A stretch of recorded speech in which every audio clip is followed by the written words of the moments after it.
Que nos acompanha.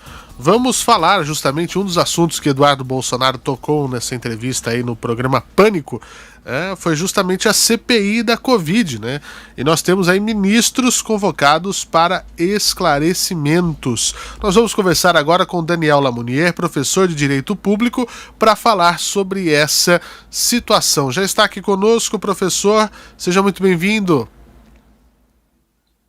Boa tarde, Fernando. Boa tarde a todos os ouvintes. Muito boa tarde. Professor, é uma situação, a CPI do Covid, a CPI da pandemia, né, que estão aí, que está sendo montada para investigar supostas omissões e irregularidades nos gastos do governo federal durante a pandemia. Antes da gente falar dela especificamente, eu acho que vale nós refrescarmos a memória, enfim, de alguma maneira, dos nossos ouvintes e dos nossos espectadores a respeito do que é uma CPI.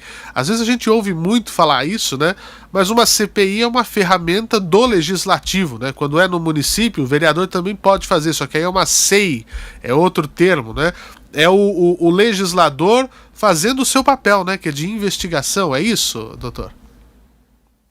Exato, Fernando. Muitas pessoas entendem como se o legislativo tivesse a função apenas de produzir normas.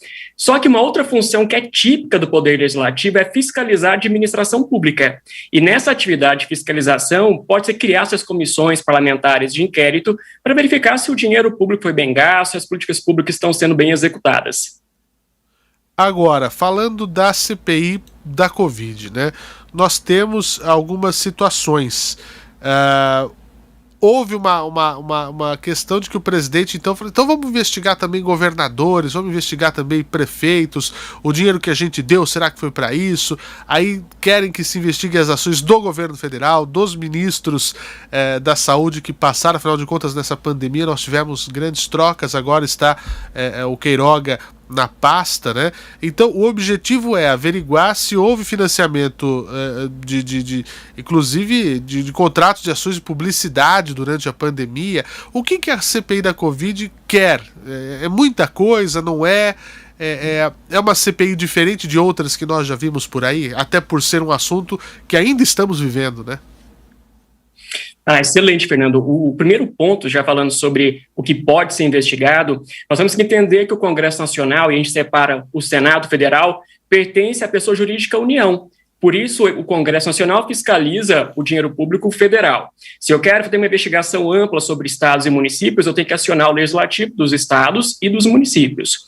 Só que como tem dinheiro federal que foi utilizado em estados e municípios, então, nesse momento, a CPI pode alcançar como o dinheiro foi gasto. Então, não dá para investigar tudo que um estado fez ou tudo que um município fez.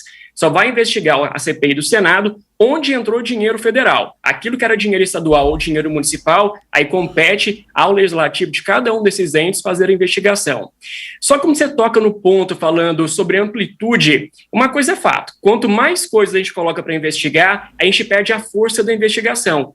Por isso que a CPI já exige um fato determinado. Então, quando eu coloco coisa demais, dilui demais, é como se eu tivesse aqui para tomar um suco e começo a colocar muita água naquele suco, vai ficar diluído, vai perder o sabor. Então, quanto mais coisa a gente coloca, qual é o risco do resultado final não ser tão importante ou significativo? Vai ser um desafio muito grande, tanto para o relator quanto o presidente da CPI, conseguir organizar quais são os objetivos principais, o que primeiro tem que ser investigado, colocar uma ordem de prioridade sobre o risco de perder a oportunidade de investigar como o dinheiro público foi utilizado.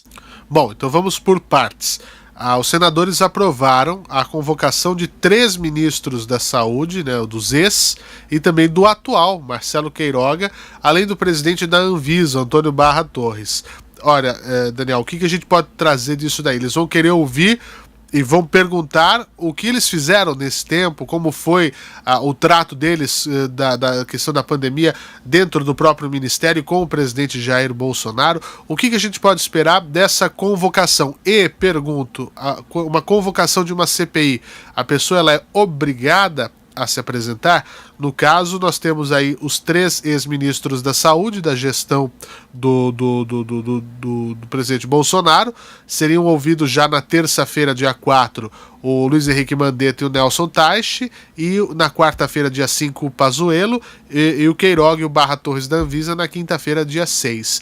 Eles são obrigados, e o que querem tirar em relação a isso? Porque já teve bate-boca no Senado, né?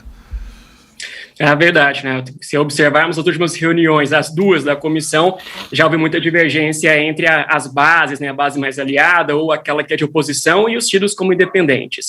O que acontece quando você quer ouvir os 4, né, ministros, colocando então 3 ex e o atual, é porque nós temos que separar, individualizar a conduta de cada um. Cada um tem uma participação em um período na preparação e no combate à Covid-19. Agora, eles são obrigados aí? São obrigados, eles são convocados como testemunhas, e o ministro atual, se ele não for, ainda responde como crime de responsabilidade. Então, todos irão. Só que eles vão na condição de testemunhas e não de investigados ou acusados. Tem diferença isso? Tem. A testemunha, ela não pode falsear, ela não pode ir contra a verdade, ela não pode se omitir, então não pode se calar. Quando eu tenho a pessoa indo como acusada ou investigada, para não produzir provas contra si mesmo, então ela pode distorcer situações, ela pode silenciar. Então, por isso, colocar na posição de testemunhas. Mas todos vão ter que explicar a sua cota parte, o que aconteceu naquele período da sua gestão, sobre planejamento, sobre compra de vacinas, com distribuição de medicamentos, de insumos pelo Brasil. E certamente haverá um bombardeio de perguntas em relação a isso. Então não pode não ir a uma convocação e, como é na qualidade de testemunha, vai prestar esclarecimentos sobre, né?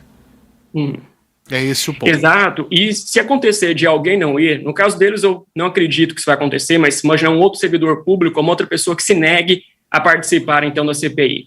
Se houver essa negativa, o presidente da CPI provocará o Poder Judiciário, que aí o Poder Judiciário vai dar a ordem de ir, e aí, então, não tem como se omitir, vai ter que participar, vai ter que prestar esclarecimentos, e nós teremos aqui um tempo muito longo, né? A CPI, ela foi criada para 90 dias, mas ela pode ser prorrogada por até 1 ano, conforme o regimento interno do Senado Federal. E aí nós temos produção de provas, nós temos mais de 300 requerimentos sendo feitos nos últimos 2 dias, e isso é só o começo. Agora, do ponto de vista político, professor Daniel, como é que fica essa articulação dentro do Senado, o próprio governo, como é que fica a base governista? Parece que vai ficando desmuniciada, é uma impressão, não é? Podemos prever situações acaloradas nessas oitivas, com a fala com essas testemunhas, enfim? Fernando, o que chama a atenção de uma CPI, porque ela é exercida como direito de minoria. Geralmente, minoria é a oposição no parlamento. Então, nesse momento, o executivo não consegue colocar sua base aliada para poder vencer nas votações dentro da CPI. Então, o que vai acontecer? Haverá um grande holofote em cima de eventuais problemas, eventuais omissões. E com isso, a base aliada vai tentar criar situações de embaraço. Então, quanto mais se levantar a questão de ordem, quanto mais se trazer requerimentos difusos, talvez nem tenha uma correlação com o objeto principal, eles vão querer ganhar esse tempo. Então, haverá que esse choque, como nós já vimos acontecer agora recentemente, entre a base aliada do Executivo com aqueles que estão na oposição para poder conseguir aqui ter a CPI andando ou a CPI paralisada, mas haverá bastante confronto. Então eles vão tentar obstruir o máximo que puderem para vencer esse prazo. Quando vence o prazo de até 1 ano, morre, é isso? Exato, a CPI não tem mais como existir naquele período, pode ser criada uma outra, mas com objeto distinto, não pode ser exatamente esse.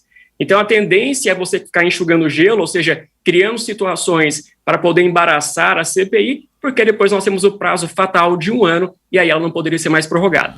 E o que ela pode trazer ao final, seja dos 90 dias ou caso haja necessidade de prorrogar isso, ela pode trazer indicações, ela pode acusar pessoas, é encaminhado ao Ministério Público, o que sai, pós-CPI, o que a gente pode falar? Eu sei que eu estou pensando lá na frente, mas a gente tem que pensar no que vai acontecer, né?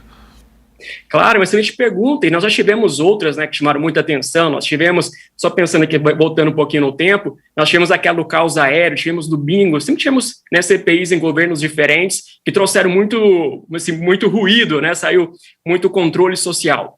Mas uma CPI que as pessoas às vezes não entendem, ela não tem uma conclusão de já aplicar penalidade. A CPI, ela apenas investiga. Então, ao final, vai ter um parecer dessa comissão, um relatório dessa comissão, que será aprovado, né, por eles, é proposto pelo relator, mas tem a precisa da aprovação de todos os membros, pela maioria, e com isso a gente vai perceber, houve alguma irregularidade? Foi constatada uma irregularidade? Se sim, cabe à comissão encaminhar para o Ministério Público, para a AGU, para a Controladoria Geral da União ou para o Tribunal de Contas da União. São eles que vão terminar essa apuração e buscar sanções, de modo administrativo ou de modo judicial. Dependendo do caso, esse relatório aprovado pela comissão pode sustentar um pedido de impeachment, sendo protocolizado lá onde, na Câmara de Vereadores, a Câmara de Deputados. Mas é um percurso mais longo, ou seja, ao final da CPI, a gente não vai ter aqui uma solução já concreta e imediata, que é um pouco que a população pode desejar.